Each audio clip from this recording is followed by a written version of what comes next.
Jangan lupa tonton, subscribe, like, and share.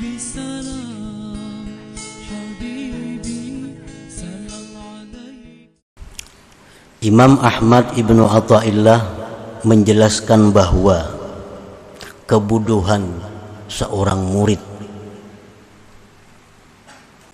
bahwa dia itu tidak baik adabnya, baik terhadap Allah atau terhadap Rasulullah Sallallahu Alaihi Wasallam atau terhadap gurunya atau terhadap kawan-kawannya. Ini murid tidak baik adab dan dilambatkan hukuman atasnya, kada langsung dihukum oleh Allah.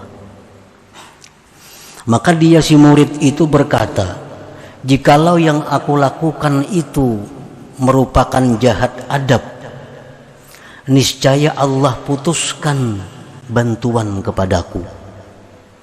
Niscaya Allah pastikan aku ini diusir. Nah, maka terkadang Allah itu memutuskan bantuan kepada seseorang, orang itu tidak merasa. Contohnya, tidak ada pertambahan cinta kepada Allah, tidak ada pertambahan kedekatan dengan Allah. Ini satu hukuman yang mungkin tidak disadari oleh seorang murid. Kalau kita hari ini sama dengan hari kemarin, hari semalam, itu sebenarnya hukuman. Karena hari ini lebih dekat kepada kematian daripada hari semalam. Mestinya hari ini keadaan kita, hubungan kita kepada Allah lebih baik dari kemarin itu. Nah, terkadang itu kada disadari oleh seorang murid bahwa itu adalah hukuman dari Allah terhadap tingkah lakunya yang dianggap kurang beradab. Hari ini kita beribadah ada rasa hambar. Hari ini kita beribadah kada khusyuk. Padahal semalam kita beribadah bagus.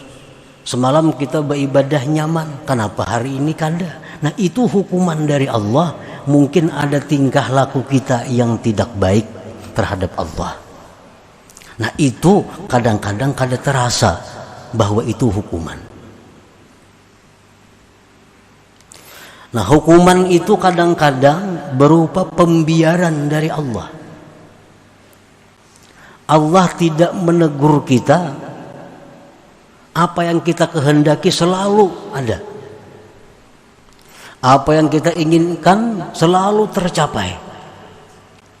Nah, ini suatu hal yang dianggap hukuman. Hendak ini tercapai, hendak itu tercapai, hendak ini mudah, hendak itu ada. Nah, jangan dikira bahwa ini adalah Allah sayang. Itu hukuman dari Allah.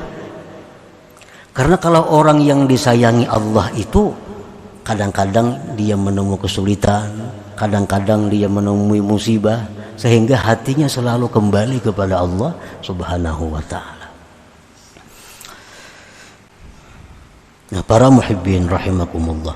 Jadi hukuman yang diberikan Allah kepada orang-orang yang tidak beradab kepada Allah itu tidak berarti hukuman itu berupa jasmani. Misalnya sakit, misalnya bangkrut usahanya, misalnya jabatannya gugur. Nah, kadang-kadang hukuman Allah itu berupa penghentian madad. Nah, penghentian bantuan rohani yang akhirnya tanpa dirasakan oleh yang dihukum sehingga dia kering dan mati. Macam kita menanam pohon, tanam. Nah, selama ini kita siram pohon itu, dia hidup berkembang. Nah, begitu kita hentikan. Nah, kada disiram lagi. Pohon itu apakah mati bakajud? Apakah pohon itu langsung rabah? Apakah pohon itu langsung kering? Kada. Nah, pohon itu kada langsung mati, kada langsung kering. Hari ini kada kita siram, kelihatannya pina hidup aja. Isuknya kada kita siram lagi, kada ketahuan lagi. Tapi kena sebulan 2 bulan hanya kelihatan, kering, mati pohonnya. Nah, demikianlah Allah apabila menghentikan bantuan rohani kepada seseorang karena seseorang itu jahat adab kepada Allah. Allah hentikan bantuan seperti itu. Orangnya sembahyang aja, berzikir aja, menuntut ilmu aja. Tetapi rasa halawah, rasa kelezatan ibadah itu sedikit demi sedikit semakin berkurang pada diri orang itu. Itu contohnya. Jadi seorang murid apabila jahat adab kepada Allah, kepada Rasul, kepada guru, kepada kawan, kemudian tidak terlihat ada hukuman, maka jangan mengatakan bahwa yang dilakukannya itu adalah baik. Jangan mengatakan bahwa perbuatannya selama ini baik. Jangan lupa tonton, subscribe, like, and share.